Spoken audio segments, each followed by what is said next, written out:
시사인터뷰 오늘 듣고 계시는 시각 8시 8분 38초 지나고 있습니다. 지난 27일에 더불어민주당과 또 정의당 의원들이 일본 현지에서 열린 후쿠시마 제1원전 오염수 방류 규탄 집회에 참석했습니다. 어민들도 같이 갔다고 하는데 그 현장 상황을 어떻게 보고 왔는지 직접 물어보도록 하겠습니다. 수산업경영인 완도연합회 위장명 감사 그리고 정의당의 후쿠시마 오염수 저지 TF 단장 맡고 있는 강은미 의원을 차례로 연결하겠습니다. 먼저 위장명 감사 연결합니다. 나와 계시죠? 네, 안녕하십니까? 네. 어젯밤에 도착하셨습니까? 네, 어젯밤에 10시에 도착했습니다. 예. 일단은 현지 분위기가 어땠는지부터 좀 듣고 싶습니다. 일본 후쿠시마 원전 근처나 후쿠시마 현에 있는 어민들도 이렇게 강력하게 반대를 하고 있는 건지 궁금하네요. 네, 어민들도 강력하게 반대를 하고 있고 우리 어민들과 똑같은 생각을 하고 있다는 걸 느끼고 왔습니다. 네. 거기 있는 어민들은 주로 어떤 뭐 어류 쪽 뭐 어떤 곳에 종사를 하나요? 뭐 이렇게 우리처럼 양식인가요? 뭐 물론 뭐 고기를 잡기도 하겠지만 거기까지는 잘 모르겠고요. 네. 그런 부분은 우리가 이제 안 되니까 네. 잘 모르겠고 그 사람들 얘기 들어보면은 같은 생각인 건 들어봤는데 무슨 하는 말이 뭐냐면은 선적 폐수 같은 경우도 하는 말이 선적 폐수 같은 경우도 버렸을 때 자기들도 법적으로 문제가 되는데 후쿠시마 오염수 같은 걸 버리는데 왜 그게 문제가 안 되겠냐 그런 얘기를 많이 하더라고요. 아, 선적 폐수? 예, 배에서 나오는 기관실에 있는 오염수가 있잖아요. 예예. 기름칠 같은 그런 것도 나가면은 우리가 다 그 처리를 하잖아요. 그런 것도 못 나가게 하잖아요. 네. 밀지 같은 그런 얘기를 하는 겁니다. 아, 그렇군요. 어제 저희 신혜빈 리포터가 이제 주말 동안 남광주 시장 상인들과 시민들 다 만나봤거든요. 네. 오염수 방류 직전이라 미리 사놓겠다는 분들도 많았던 반면에 또 많은 분들이 왜 이거를 못 막는지 정말 너무 한심하고 개탄스럽다 이렇게 말들을 했습니다. 그중에 한 분 얘기가 인상적이었는데 그분은 완도에서 올라오셨던 분인데 완도에서도 양식을 그만두겠다는 사람들이 몇 명 있다 이런 말씀하시는데 지금 위장명 감사께서도 전복을 완도에서 양식을 하시잖아요. 네, 저도 양식하고 있습니다. 예, 현지 분위기가 어떻습니까? 현지 분위기라면 앞으로 몇 년간은 네. 힘든 시기가 오겠구나 이런 생각을 몇 년간 있지 앞으로 더 얼마일지 모르겠지만은 힘든 시기가 오겠구나 이런 생각을 좀 많이 하고 있고 네. 주변 사람들도 보면은 일본에 대한 것보다는 우리 정부의 그 오염수 방류에 대한 방류에 대해서 분노를 진짜 많이 하고 있는 게 사실입니다. 현지 분위기도 그렇고요. 네, 그렇습니다. 아니 실제로 뭐 양식을 이제 이 정도 되면 이제 차차 이제 접어야 되는 거 아닌가 이렇게 말씀하신 분들이 혹시 있습니까? 지금 한 400여 정도가 네. 그 파산 대기 중 상태에 있고요. 네. 네, 당장 내년에 이렇게 10회 그 어린 새끼 전복을 이렇게 입식을 안 한다는 사람도 있고 절반만 넣는다는 사람도 있고 솔직히 불안해서 어떻게 사업을 해야 되나 느끼고 있는 게 사실입니다. 네. 정부의 정책에 대해서 이렇게 믿지 못하고 있고 앞으로 사업을 어떻게 해야 될지 이런 부분을 고민을 많이 하고 있다고 이야기할 수 있겠습니다. 네. 일단 일본 후쿠시마 현장 갔다 오신 얘기를 조금 더 들어보겠습니다. 거기에서 어떤 분들을 좀 만나셨을까요? 궁금하네요. 일종으로 그 방류 반대 단체 행사를 좀 함께 했었고요. 네. 일본 이호물 앞에서 그리고 또 일본 정부와 도쿄전력에 소송을 제기하려는 그 민변 단체 그분들과 간담회를 가져가지고 간담회 가져서 그 진행 상황을 공유했습니다. 그리고 우리의 입장을 좀 전달하였고요. 다음 일정으로 한 30년 동안 그 원전 반대 운동을 한 풀뿌리 반핵 운동 단체 그 민들레 직 그 회원들과 간담회를 가졌습니다. 그리고 마지막으로 우리와 그 의견을 함께하는 두 분의 야당 의원님들과 만나서 네.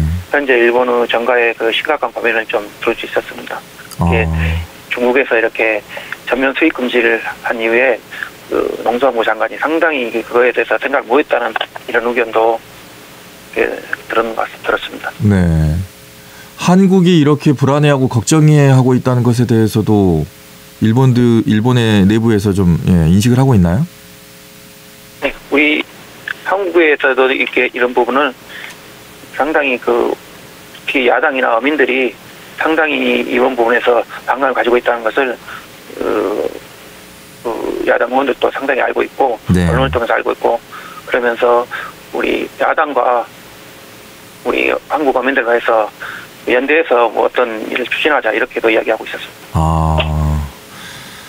뭐 현지에서 이제 생생하게 들었던 그 분위기를 전해 주시니까 다들 이렇게 후쿠시마 오염수에 대해서 강한 거부감이 있다는 것을 좀 느끼게 되는데 거기에 참여하신 분들의 얘기를 좀 하셨잖아요. 근데 이제 예를 들어서 이제 시가지로 나온다거나 아니면 일반인들을 만났을 때 혹시나 좀 이렇게 후쿠시마 오염수에 대해서 이렇게 좀 물어보신 적이 있다거나 분위기를 좀 감지했다거나 이런 일반 시민들 말입니다. 일본 시민들. 그런 것도 혹시 느낀 적 있으십니까? 일반 시민들은 이렇게 그렇게 분위기는 잘 모르겠어요. 왜냐면은 그런 분위기들은 이제 시위하는 그런 장소에서나 볼 수 있었고 네. 일반 시민들은 그런 부분은 잘 모르겠다는 생각이 들더라고요. 예. 이건 저희가 조금 더 세밀하게 지금 다음에 인터뷰할 의원을 통해서 만난 단체들 외에는 그러니까요. 바로 이게 그렇습니다. 일본 내 전반적인 분위기가 이랬으면 좋겠다는 좀 바람에서 좀 질문을 드린 건데 이건 조금 더 저희가 좀 들여다봐야 되겠네요. 일본 기시다 총리 같은 경우에는 일본 어민들에게 배상해주겠다 이런 식으로 해서 적극적으로 설득하는 모습을 보이고 있다고 합니다. 어민들은 여기에 대해서 어떻게 반응을 하던가요? 거기에 대해서 이렇게 일본 후쿠시마 인근에 잡는 기시다 총리가 이제 일본 정부가 일본은 후쿠시마 인근에 잡는 팔리지 않은 수산물을 전부 냉동시켜서 사들이는 제도를 만들어서 어민들의 풍평 피해를 보상하려 한다고 알고 있습니다. 네. 하지만 이거 일본 어민들 입장에서는요, 사람의 생업은 그 삶의 기쁨과 연결되어 있는데 팔리지 않는 생선을 그가 사들이는 제도를 만들어 선배를 계속하는 것은 어민의 가치와 정신을 파괴하고 인격권을 침해하는 것이야라고 보고 있는 것 같더라고요. 저도 그런 관점에서 똑같은 어민으로서 같은 마음이고 그런 관점에서 일본 어민들은 해양 투기를 반대하고 있는 걸 알 수 있었습니다. 네. 이렇게 일본이 풍문피해까지 저는 생각하는데 우리 정부는 과학적인 근거에만 기초하여 어민들에게 떠넘기는 식 해결 방안을 강요하는 것 같아서 참 안타깝다는 생각을 했습니다. 네. 일본 어민들은 고기를 잡는 행위 자체에 대해서 행복을 느끼고 그것을 돈으로 생각하는 것, 물론 돈이 중요하긴 합니다만은 팔리는 것에 대해서 누군가 나의 것을 사가는 것에 대해서 즐거움을 느끼는 것 같네요. 근데 일본 어민뿐만 아니고 저 또한 우리 한국 어민들도 아니 고기를 잡아서 얼릴 거면 뭐하러 잡습니까? 우리가 도살자도 아니고 뭣도 아니고 네. 우리 어민을 대체 뭘로 본다는 거예요?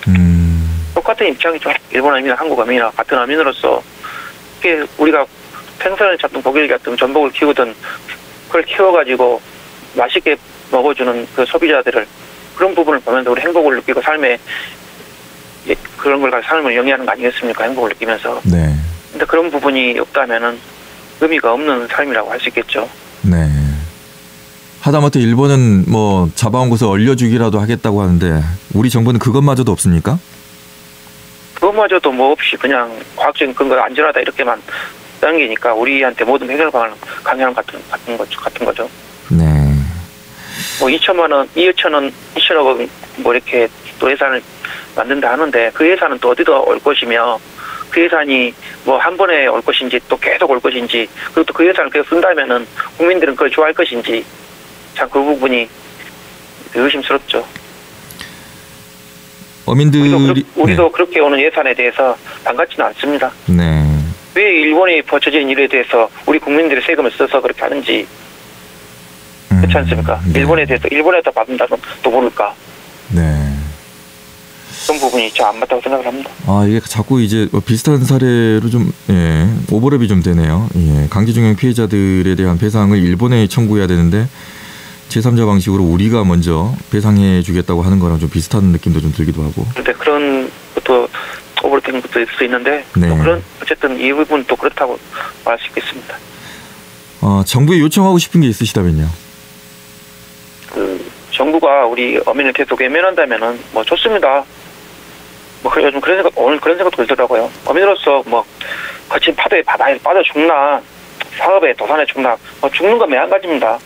하지만 국민 안전한 먹거리 식량 자원이면 수산물이 자칫 오염된다면은 국민 안전과 자라는 아이들에게 끼칠 피해를 생각한다면 참 안타합니다. 정부가 오염수 방류에 대한 정부 기조가 바뀌길 바라며 깊은 성찰과 반성이 꼭 필요하다고 봅니다. 이상입니다. 우리 위장명 감사의 얘기가 너무 절박하고 서늘하게 좀 느껴집니다. 사실 그렇습니다. 우리 입장은 지금 당장 이게 앞으로 삶이 어떻게 될지 모르고 있는 상황에서 우리 모래성을 쌓고 있는 그런 기분도 듭니다. 정부를 신뢰하지 못할 그런 상황까지 얕지 않나 이런 생각을 하고 있습니다. 알겠습니다. 여기까지 듣겠고요. 향후에 또 저희가 또 인터뷰 요청하도록 하겠습니다. 말씀 고맙습니다. 감사합니다. 언제 어디서나 내 손 안의 뉴스. 광주 MBC 뉴스 유튜브 구독으로 함께하세요.